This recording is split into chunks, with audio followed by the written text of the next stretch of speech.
Hoje eu quero falar sobre superação. Alguém precisa superar algo em alguma etapa da sua vida? Irmão, falar sobre superação com uma goteira em cima do púlpito é algo profético, amém? Superar em alguns momentos é você fingir que não está vendo algumas coisas para avançar. Mas tem coisas que não dá para a gente fingir que não está acontecendo. Você precisa avançar mesmo que elas estejam lá. A gente pregou sobre coragem nas últimas semanas, sobre sonhos nas últimas semanas. E a grande verdade é que você só vai viver os seus sonhos se você tiver coragem e ousadia para se lançar. Mas vai ter momentos que algumas coisas vão fugir do teu planejamento. Alguém já teve algum momento em que algo fugiu do teu planejamento? A gente faz projetos e sonhos, coloca até marca-texto nos pontos principais. Eu conheço casais que planejaram quando teriam um primeiro filho e o nome que teria. O filho nasceu antes daquela data e o nome já foi outro. E não tem nada de errado com isso. Tem coisas que fogem do nosso controle, está tudo certo. Tem coisas que a gente imagina que vão ser de um jeito e acabam sendo de outro, como esse solo antes da pregação. Mas existem momentos em que a gente precisa parar de olhar para aquilo que não é como a gente imaginou que seria e começar a construir aquilo que a gente deseja que seja. Se está comigo, diga amém. Superação significa, irmão, a qualidade de aprender a apagar o passado para redesenhar o futuro. Superação está diretamente conectado à resiliência, à velocidade com que você se levanta depois que você tropeça. Superação é uma qualidade indispensável para a gente continuar, mesmo quando tudo tenta parar a gente. Você está comigo? Diga amém. E por que eu estou pregando sobre isso no Dia das Mães? Porque as nossas mães são o melhor exemplo de superação para gerar um milagre. Irmão, eu não sei se você já acompanhou a gestação de alguma mulher de perto, mas é insano o que acontece no corpo de uma mulher, na mente de uma mulher e nas emoções de uma mulher enquanto ela está gerando vida. Primeiro tem uma explosão de hormônios, ela chora do nada. Tem alguém que está rindo porque lembrou da parte da gravidez, você sabe o que eu estou falando. Não precisa chorar, não chora não. Tô brincando. Você tá tudo bem, você fala, amor, vamos jantar? Ela começa a chorar, você fala, o que foi? Eu achei tão lindo você me convidando para jantar. Tem uma bomba de hormônios, ela fica irritada do nada, irmão. Ela fica emotiva do nada. O corpo dela começa a mudar e algumas mulheres amam o novo corpo, algumas não se reconhecem dentro dele. E aí, além de todas essas mudanças físicas, hormonais, emocionais, cara, tem um bebê ali dentro sendo gerado que depende inteiramente dela para ser alimentado, para ser cuidado. Então, qualquer falta de segurança ou percepção de segurança que a mulher tem no seu entorno, isso afeta a sua gestação. Então, a mulher precisa cuidar daquela vida, porque aquilo ali é tudo que ela tem de mais precioso. Então, irmão, entenda, superação, se tem algo que a gente pode ver claramente nas mulheres, principalmente no período de gestação.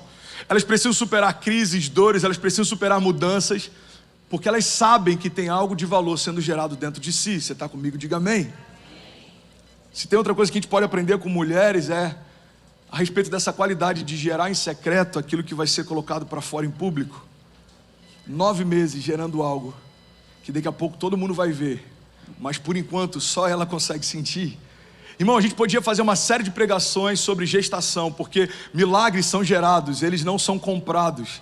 Chamados, ministérios, jornada de fé, tudo está diretamente ligado a uma gestação. Você precisa nutrir, cuidar, você precisa permanecer até que aconteça aquilo que você esperava que acontecesse. Mas eu quero falar sobre superação hoje, para a gente não deixar os homens de fora dessa mensagem. Você está comigo? Tem algum homem que está comigo aqui, pelo amor de Deus, diga amém. Então eu quero falar sobre superação na perspectiva das nossas famílias. Porque eu tenho certeza, por mais que a gente tenha essa cara de crente, de que está tudo bem, tem algo acontecendo dentro da nossa casa exatamente agora, que a gente precisa superar. Alguns casais tiveram que superar a DR, que tiveram 2 estacionamentos até chegar aqui. Deus falou com alguns. Alguns tiveram que superar, você ouvir a sua mulher falar, eu te avisei, quando você fez uma sociedade que ela disse para não fazer, ou entrou no negócio que ela disse para não entrar, ou entrou numa rua que ela disse para não entrar, ok? Isso daí eu vivo direto com a Kezinha. Ela tem a capacidade de saber melhor do que o Waze para onde a gente está indo. Irmão, a gente precisa superar pequenos e grandes desafios. E eu aprendi a celebrar essa característica na minha mãe, porque a nossa história é uma história de superação. A gente teve altos e baixos. E eu já falei sobre isso algumas vezes, mas para mim foi muito marcante o fato da minha mãe ter que negociar dívidas da escola para eu continuar estudando, o fato de ver a minha mãe tendo que se levantar como uma leoa, em momentos em que a crise financeira lá em casa estava tão difícil que o meu pai se abateu um pouco. Então teve dívidas que a minha mãe precisou ir negociar. Tiveram algumas crises que a minha mãe precisou ir resolver. Porque mulheres são como leoas. Eu não sei se você sabe, as leoas têm mais capacidade de caça do que os leões. Você sabia disso? As leoas, irmão, quando elas despertam, elas são mais perigosas do que os leões. E se você não sabe muito bem como isso funciona, mexe com o filho de uma leoa e você vai ver do que elas são capazes de fazer. Eu vi superação da minha família em vários momentos. A gente vê isso na história de Maria também. Irmão, Maria enfrentou a possibilidade de um escândalo, porque ela se tornou mãe antes de se tornar mulher. Ela recebeu no seu ventre virgem a vida do próprio Deus. Então Maria, ela foi exposta ao possível escândalo. Maria, ela teve que se refugiar para proteger o seu primogênito. Maria, ela estava lá quando Jesus estava sendo crucificado e rasgado. O filho dela está entregue numa cruz sem falar uma palavra e ela estava lá. Do início ao final da história de Jesus, se tem um personagem que não deixou ele de lado em momento algum, era sua mãe. Então falar de superação, irmão, é falar sobre permanecermos mesmo quando algumas coisas fogem do nosso controle. Tiago 1,3 diz: pois vocês sabem que a prova da sua fé produz perseverança. Irmão, a gente precisa permanecer mesmo quando as coisas fogem do nosso controle. A gente precisa permanecer mesmo quando algumas coisas não estão acontecendo como a gente imaginou que aconteceriam. E você que está aqui, você que está na América, você ou passou por isso ou vai passar. Você que está em qualquer lugar do mundo, ou passou por isso em algum momento, ou você vai passar. A gente precisa aprender essa qualidade de perseverar mesmo quando tudo parece fugir do nosso controle. É isso que separa meninos de homens. É isso que separa pessoas que têm uma grande ideia, de pessoas que são visionárias. É isso que separa os faladores dos fazedores, os talkers dos makers. Irmão, a perseverança é o que separa alguém que tinha uma ótima ideia no início da jornada e alguém que construiu uma história que agora está afetando a história de outros.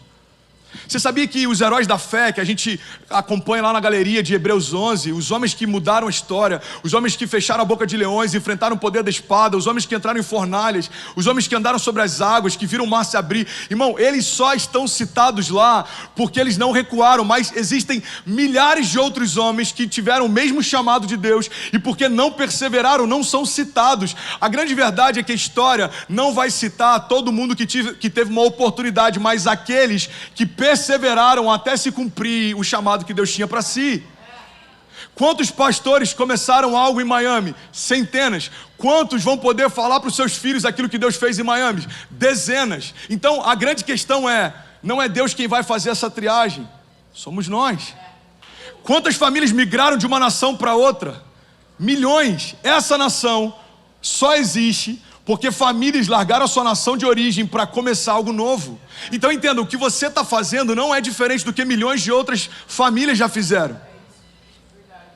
O que vai definir a história é se você vai perseverar mesmo nos momentos de crise. Então a gente olha a história você pega a história da indústria americana nos períodos em que a gente viu o boom de famílias que tiveram impérios criados aqui, a família Rockefeller, a família, sei lá qual, me ajuda aí com o nome de alguma outra família. Ninguém conhece a história das famílias aqui, gente. Yes, thank you so much. Boa, aí, tá vindo. Vários deles vieram sem ter nenhum lastro antes de si, mas construíram algo que permaneceu depois de si. Então entenda, você que está aqui, irmão, o que vai definir a história que os seus filhos vão ter na América não é aquilo que você não viveu, não fez, mas é aquilo que você vai fazer, vai viver, vai construir. Então não dá pra gente ficar reclamando que a América é difícil para imigrantes, irmão. A América é difícil para qualquer um. Não dá pra gente dizer que os tempos são difíceis por conta da pandemia. Os tempos sempre foram difíceis. Só que agora a gente tem um símbolo que muita gente quer se apegar para justificar os seus fracassos. Quantos empresários justificaram a quebra dos seus negócios por conta do plano Collor? Quantos deles já estavam quebrados independente do plano Collor? É interessante você conversar com alguém que se converteu, porque todo mundo era incrível antes da conversão. Você já viu isso? Cara, eu tinha 30 funcionários. Quem vem para a América, então, eu tinha uma empresa multimilionária. Abri mão de tudo para vir para cá. Eu não sei se era bem assim. Faz sentido? Alguém já viu isso alguma vez acontecer? Cara, eu tinha 30 funcionários, abri mão de tudo. Talvez em algum momento você teve 30, mas quem sabe quando você veio, você não tinha mais nenhum. Onde é que você quer chegar, André? Eu quero chegar num ponto simples. A gente não pode pegar um problema e a gente utilizar ele como se fosse uma base de justificação para os nossos fracassos. Por que você quebrou? Porque o dólar está 6 por 1? Porque o plano Collor? Porque a pandemia? Não, irmão, entenda, isso é vida real. Agora levanta, sacode a poeira e dá a volta por cima. Isso é superação.